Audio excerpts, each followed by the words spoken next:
Hey, we're so happy you found us online. The message you're about to hear was recorded live at Grace Family Church. We're a community following the call to love God, love people, and make a difference. We meet at 4 locations around Durban and at graceonline.tv. Go ahead and share this message, or you can download it and listen to it in your car or at home later today. Wherever you are in the world, wherever you're listening from, thank you for connecting with us, and may you be encouraged by the message coming up next.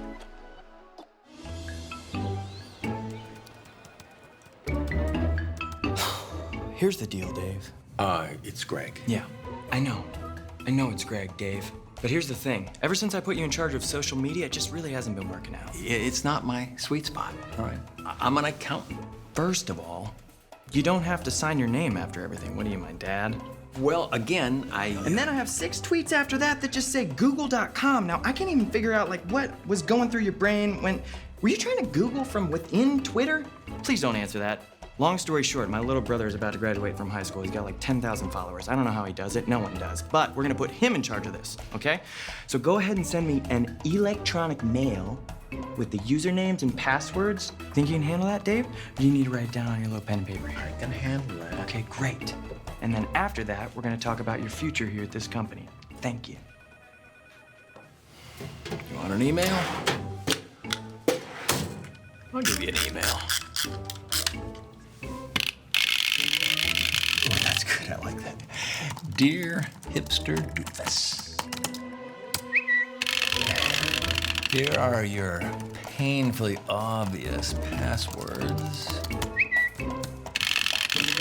You bearded, no good, sneaker wearing.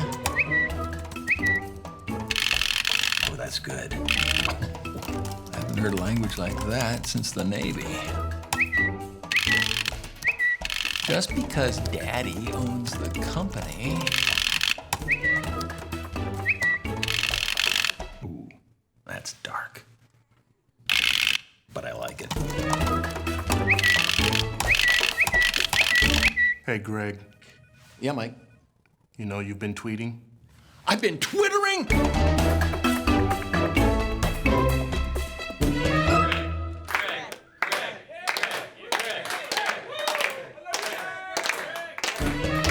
Yes, Greg. We're in the series called Me and My Big Mouth. And I want to emphasize the me and my, because what the series is not about is them and their big mouths, right? The boss and his big mouth, the whatever. And it's about me and my big mouth. It's about taking a responsibility for our own words, because our words have an impact. Our words are powerful. They can bring life or they can bring death. And I don't know about you, but I hope you've enjoyed this series. I know I certainly have. I think this series has been deeply challenging for me, for my relationships. And this is difficult for all of us. If you missed any of the sessions, I really encourage you to go online, go into our YouTube channel or our website or our app and get the talks, because they kind of build on each other week on, week in, week out. And they're all online. They stay up there forever. And so I want to just do a quick little recap of where we've come so far with this series, Me and My Big Mouth. And so in week 1, James, the brother of Jesus, who wrote this letter called James, he kind of gives us this bottom line in this letter. And we've talked about this, we've repeated this. I'm not really sure how you can improve on James's bottom line. And the bottom line, he's saying, when it comes to our words, we need to be quick to listen, slow to speak. Quick to listen, slow to speak. We even had little hand movements that went along with it. Quick to listen, slow to speak. And let me tell you, this is a game changer. It's a game changer for our relationships. It's a game changer in our family. Everyone benefits when everybody does this, when we're quick to listen and slow to speak. Then in the second week, we looked at James, and James kind of went a little bit deeper, and he was kind of harsh. He said that we never really get control of our mouths. He says that the tongue is untamable. That there's something about our tongues that can never really be domesticated. It's never really safe to ignore our mouth, because we never really know what's going to come out of our mouths. It's always a threat to the things and to the people and to the relationships that we value most.